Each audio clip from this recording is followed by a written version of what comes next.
আজকের শীর্ষ খবর ১।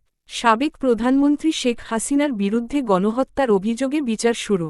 আজ ঢাকায় আন্তর্জাতিক অপরাধ ট্রাইব্যুনালে সাবেক প্রধানমন্ত্রী শেখ হাসিনার বিরুদ্ধে গণহত্যা ও মানবতাবিরোধী অপরাধের অভিযোগে বিচার কার্যক্রম শুরু হয়েছে। তিনি বর্তমানে পলাতক অবস্থায় রয়েছেন এবং বিচারটি সরাসরি টেলিভিশনে সম্প্রচার করা হচ্ছে। ২। টেকনাফে রোহিঙ্গা ক্যাম্পের পাশে অস্ত্র ও মাদক উদ্ধার। কক্সবাজারের টেকনাফের দমদমিয়ার রোহিঙ্গা ক্যাম্পের পাশে একটি পুকুরে তল্লাশি চালিয়ে হ্যান্ড গ্রেনেড, তাজা গোলা ও দেশীয় মদ উদ্ধার করেছে কোস্টগার্ড ও পুলিশ। তবে এই সময় কাউকে আটক করা যায়নি। ৩। পাকিস্তানের বিপক্ষে তৃতীয় টি-20 ম্যাচে বাংলাদেশের মুখোমুখি। লাহোরের গাদ্দাফি স্টেডিয়ামে পাকিস্তান ও বাংলাদেশের মধ্যে তৃতীয় ও শেষ টি-20 আন্তর্জাতিক টি-20 ম্যাচ অনুষ্ঠিত হচ্ছে। পাকিস্তান প্রথমে বল করছে। ৪। জ্বালানি তেলের দাম হ্রাস। দেশে ডিজেল, অকটেন ও পেট্রোলের দাম লিটারে ২ থেকে ৩ টাকা কমানো হয়েছে। তবে কেরোসিনের দাম বেড়েছে। ৫। জাপানের $১.063 বিলিয়ন ঋণ সহায়তা।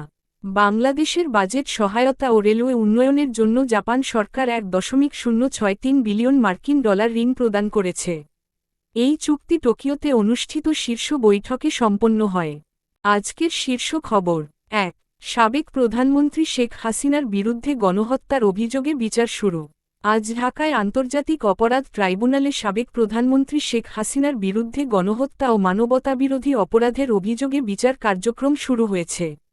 তিনি বর্তমানে পলাতক অবস্থায় রয়েছেন এবং বিচারটি সরাসরি টেলিভিশনে সম্প্রচার করা হচ্ছে। ২। টেকনাফে রোহিঙ্গা ক্যাম্পের পাশে অস্ত্র ও মাদক উদ্ধার। কক্সবাজারের টেকনাফের দমদমিয়ার রোহিঙ্গা ক্যাম্পের পাশে একটি পুকুরে তল্লাশি চালিয়ে হ্যান্ড গ্রেনেড, তাজা গোলা ও দেশীয় মদ উদ্ধার করেছে কোস্টগার্ড ও পুলিশ। তবে এই সময় কাউকে আটক করা যায়নি। ৩। পাকিস্তানের বিপক্ষে তৃতীয় টি-20 ম্যাচে বাংলাদেশের মুখোমুখি। লাহোরের গাদ্দাফি স্টেডিয়ামে পাকিস্তান ও বাংলাদেশের মধ্যে তৃতীয় ও শেষ টি-20 আন্তর্জাতিক টি-20 ম্যাচ অনুষ্ঠিত হচ্ছে। পাকিস্তান প্রথমে বল করছে। ৪। জ্বালানি তেলের দাম হ্রাস। দেশে ডিজেল, অকটেন ও পেট্রোলের দাম লিটারে ২ থেকে ৩ টাকা কমানো হয়েছে। তবে কেরোসিনের দাম বেড়েছে। ৫। জাপানের $1.063 বিলিয়ন ঋণ সহায়তা। বাংলাদেশের বাজেট সহায়তা ও রেলওয়ে উন্নয়নের জন্য জাপান সরকার $1.063 বিলিয়ন ঋণ প্রদান করেছে।